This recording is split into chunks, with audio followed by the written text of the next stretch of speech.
La question de la pratique journalistique face à l'intelligence artificielle, menace ou opportunité, c'est une question, une problématique qui en pose une autre. Celle d'un binôme des sens de la pratique du journalisme dans un environnement marqué par l'explosion de l'intelligence artificielle, sens comme signification liée à la pratique journalistique dans son authenticité, mais également sens comme direction liée à l'orientation que prend certaines pratiques journalistiques dans un tel environnement.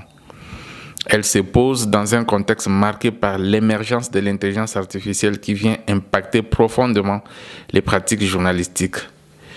Qu'il s'agisse de la rédaction automatisée d'articles, de la vérification des faits, de la personnalisation des contenus ou encore de l'analyse des données massives, les algorithmes sont désormais omniprésents dans les rédactions. Mais cette évolution soulève des questions cruciales. L'intelligence artificielle, IA, enrichit-elle le journalisme ou menace-t-elle ses fondements éthiques, économiques et humains? Faut-il s'en méfier ou l'embrasser comme une opportunité?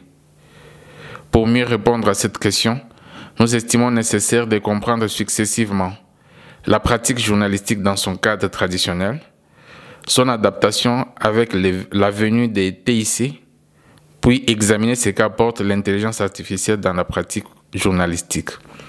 C'est à l'issue de ces brefs parcours que nous examinons de façon succincte la question de la menace ou de l'opportunité de l'intelligence artificielle dans la pratique journalistique. Les malheurs de prendre l'intelligence artificielle comme outil, ça passe pas pourquoi? Parce qu'on l'a défini déjà, qu'elle est capable de faire ce que l'homme peut faire. Mais si nous nous arrêtons là, nous commettons l'erreur. Disons seulement que c'est un outil qui peut faire ce que nous faisons, mais que nous devons contrôler parce que c'est nous qui nourrissons cet outil-là.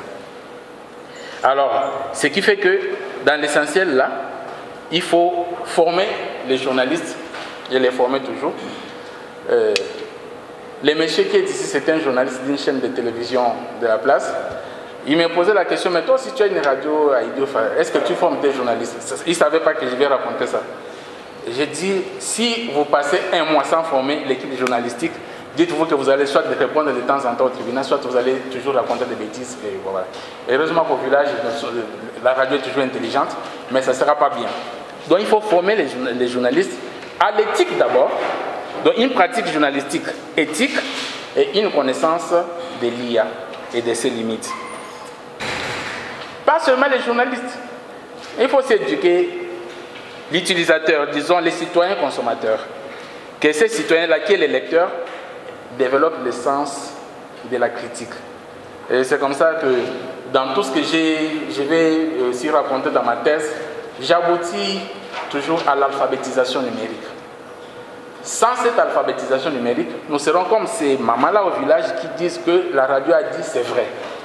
Alors, et maintenant, je pense que la dernière solution qui soit éthique et pratique pour que l'intelligence artificielle soit un outil, c'est de maintenir la primauté sur les journalistes, sur l'humain. Sur l'humain, parce qu'il y a les journalistes et puis il y a les lecteurs, ou il y a celui qui reçoit la nouvelle. Sur les journalistes, pour qu'ils puissent avoir une pratique éthique dans l'utilisation de l'information, parce qu'il y a des journalistes qui savent que ça, ce que je vais dire, c'est faux. Mais je vais balancer ça pour faire du mal à quelqu'un, et qui ait cette éthique. Mais aussi que les lecteurs puissent être capables d'interpréter, de lire le sens du message journalistique. Donc, et pour moi, donc, en synthèse, il faut intégrer l'outil qui est l'IA, mais dans une vision éthique, critique et citoyenne. Je suis à votre disposition. La leçon magistrale du doctorant Guy-José Leta Makumbu est reçue avec la plus grande distinction nécessaire.